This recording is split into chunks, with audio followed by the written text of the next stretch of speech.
Hi Jobs! It's me Oliver Chia, the Lavenia Vlog. So for this video, kakain tayo ng chicharon. So, basta chicharon tinatawag ko. Nito kung chicharon ba ito? Hindi. Basta chicharon tinatawag ko dito.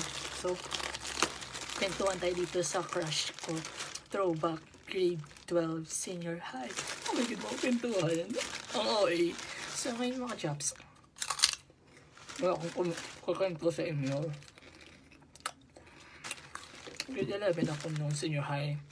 Asa na ako is UMS. Dapat kasi yung kukunin ko is ICT kaso full na talaga. So baka it's a sign ni Lord na doon ako sa UMS.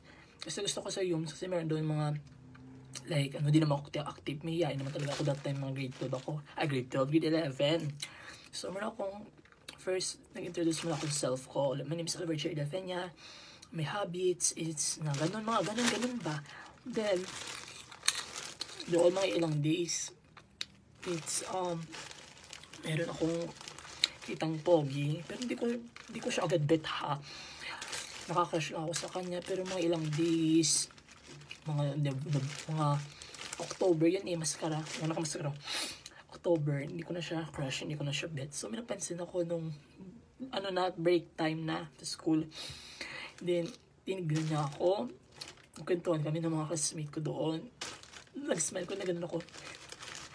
Nag-smile rin siya. Hindi ko siya crush. And then, ina-heart niya, ina-add ko siya sa FB, kinonfirm niya ako. Then, ina-heart niya yung story ko. Then, doon ako nagka-crush sa kanya. Then, wait lang. Throwback lang yun ha. Nung grade 12 pa ako ng senior high. Then, nag-smile siya. Nag-smile muna ako. Kwentuhan kami ng classmate ko. Nag-smile rin siya. So, parang parang spark. Inang tao nito, spark agad. Then, basta, doon, lunch, recess time na yun. Then, kwentuhan kami ng classmate ko ni friend ko. Huwag ko siya i-mention dito sa aking vlog. Then, nagkwentuhan kami na, sinong crush mo? Ganun, sabi ko sa kanya. Kaya lang kami, nag-vlog pa ako di Crush ko yun si Jay.